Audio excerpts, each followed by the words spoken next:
they can't control games. And so you can always score on them. I don't think they're quite there, but like Mike said, if it's not going to be Arsenal, it's going to be Liverpool. And frankly, I now believe it's not going to be anyone. Because if City, and we'll transition into them, if City are going to have 15 points early, no one's catching them. They're gone.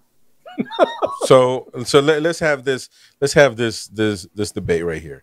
Who is looking right now, other than City, to win the Premier League so far? Who can take? I mean, right now, if you look at the table, obviously we just have 5 games in. We're just 5 games in. However, you got Liverpool, City, obviously, Tottenham, Mike. They're up. They're second, Mike. They're second. I'm just saying, man. I know it's 5 games. He's broken inside. No. No. You can't. They're up there. They're second right now, tying in points with Arsenal and Liverpool, and then of course the great and invincible Brighton. But who do you guys think? I think I honestly, before you guys take it over, I don't see any other club aside from those 5 winning it. I really don't. Well, no, I mean, if we go that way, that's safe, right? Like, yeah. Let's see. For me, the question becomes how many games does City play? Like you said, Laurent, they're at 15. They're 5-0, and they've got a plus. They got the best goal difference in the league. That matters because they will trip up when they get into 5 competitions with the Club World Cup now. I think they already won one. They already got they already got the Super Cup. Sure, but what I mean is like longer drawn out competitions, right? They lost a lot of depth this year. They lost Mahrez, they lost Gundogan, they lost players that won them matches when they didn't didn't deserve to win the match. The rare time, the greatest thing about City the last 5 years, they would win games. It's like, God damn it, they won that one again. Come on, really? Vincent Kompany from 25 yards? Are you out of your mind? They don't have – that's what scares me when they get into the meat of their 5-ish competitions. They're going to make a run in the FA Cup, so they're going to have those games.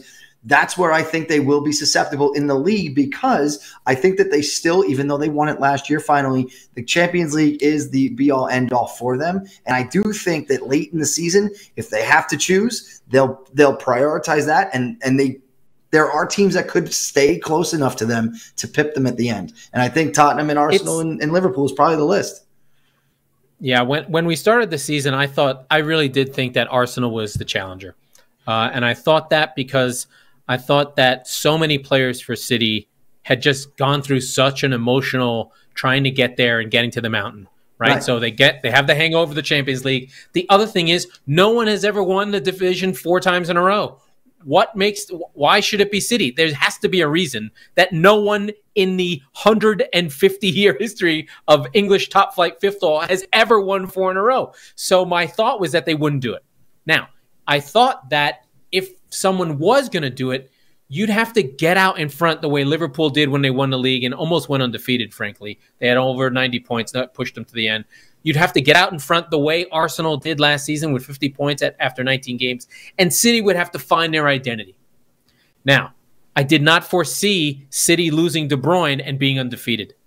I thought, some of these games, this West Ham game was a kind of game they might blow. They haven't finished big games yet.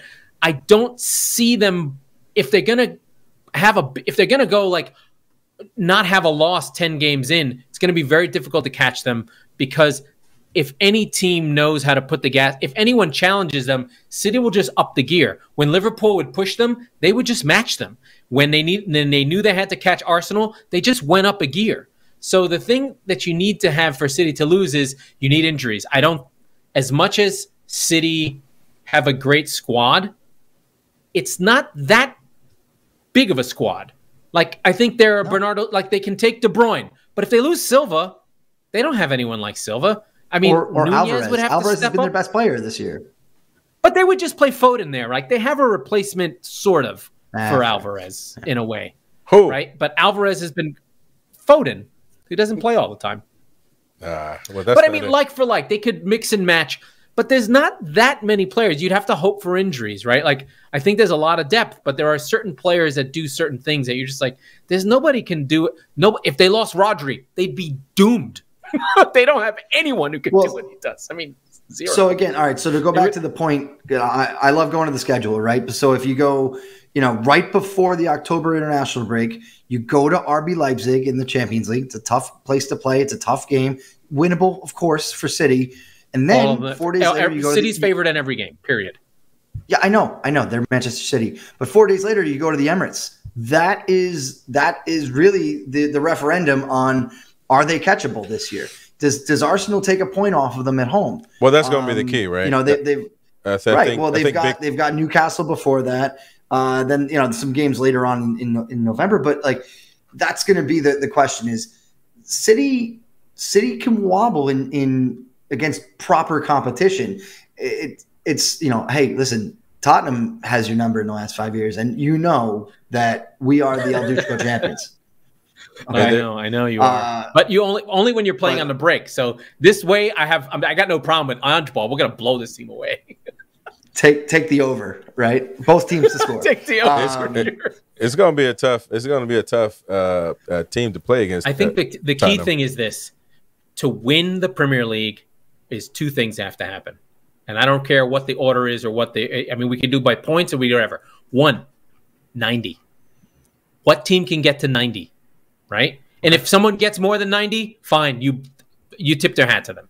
90 is the number. 2, you can't lose. You have more than 5 losses, you're fucked. Right? It's really that. And then you can't have 10. You have to have under 10 draws. So 5 losses, 9 draws. That's the best you can do. That gets you probably to about 90. Think about it. Arsenal were on 50 at the break.